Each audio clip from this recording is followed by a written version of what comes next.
სამართლიანი გადაწყვეტილება. ასე შეაფასეს მოსამართლე ლია ავალიშვილის მიერ მიღებული გადაწყვეტილება იურისტებმა. დარბაზში მყოფმა ადამიანებმა კი მოსამართლის გადაწყვეტილებას პატივისცემის ნიშნად ტაში დაუკრეს. კომპანია მობიტელის არჩელი მოსამართლემ არ დააკმაყოფილა და რევაზ ნოღაიდელს თანხის გადახდა არ დააკისრა.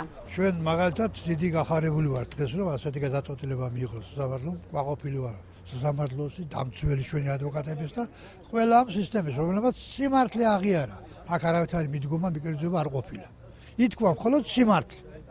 და ძალიან კმაყოფილები ვართ ყველა. სარეზოლუციო ნაწილის გამოცხადების შემდეგ მოსამართლემ განმარტა, რის საფუძველზე მიიღო გადაწყვეტილება.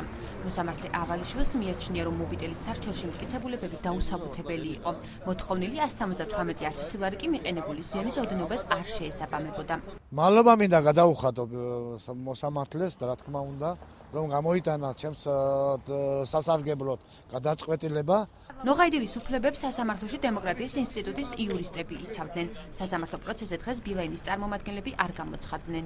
ეს შემთხვევა, როცა სასამართლო ჩემის არის მართლაც ობიექტური გადაწყვეტილება გამოიტანა და სწორედ ამიტომაც ალბათ არ გამოცხადდა მოსარჩელი მხარე, იმიტომ რომ უნდა ცოდნოდათ მათ, რომ ესეთ საქმეს ვერ მოიგებდნენ, იმიტომ რომ საცხა სამართალია, მართლაც შეუძლებელი იყო ამ შემთხვევაში რევაზ ნოღაიდელის გამტყუნება და მასზე რაღაც უაზრო ზიანის დაკისრება. ამ შემთხვევაში მართლა მინდა რომ კმაყოფილება გამოუთქვა გადაწყვეტილების გამო, რამე თუ მე იმედი მქონდა რომ ესე იქნებოდა და ველოდი შინაგანად და სამართლებრივადაც მართალი ვიყავი მოთხოვნაში და ფაქტია რომ მოთხოვნა მართლაც სამართლიანად გადაწყდა და არ დაკმაყოფილდა ის უაზრო სარჩელი. პრეცედენტი შეიძლება ითქვას რომ ხშირი არ არის. 100% სწორი გადაწყვეტილება გამოიტანა მოსამართლემ.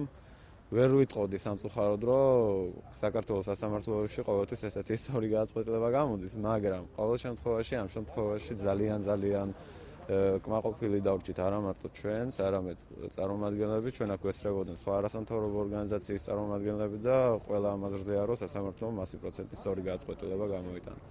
კომპანია ბილაინი დაბა სამებაში მცხოვრებ რევაზ ნოღაიდელს კომპანიის კუთვნილი ანძის დაშლაში ადანაშაულებდა და 178,000 ლარის გადახდას ითხოვდა. დაბა სამებაში კომპანია მობიტელმა კავშირგაბმულობის ანძა 2008 წელს დაამონტაჟა. მოსახლეობამ კი ანძა დაშალა. ადგილობრივები ფიქრობენ, რომ გადამცემი მათ სიცოცხლესა და ჯანმრთელობას საფრთხეს უქმნიდა. დემოკრატიის ინსტიტუტი რევაზ ნოღაიდელის ინტერესებს იმ შემთხვევაშიც დაიცავს, თუ კომპანია მობიტელი ბათუმის საქალაქო სასამართლოს გადაწყვეტილებას ზემდგომ ინსტანციაში გაასაჩივრებს.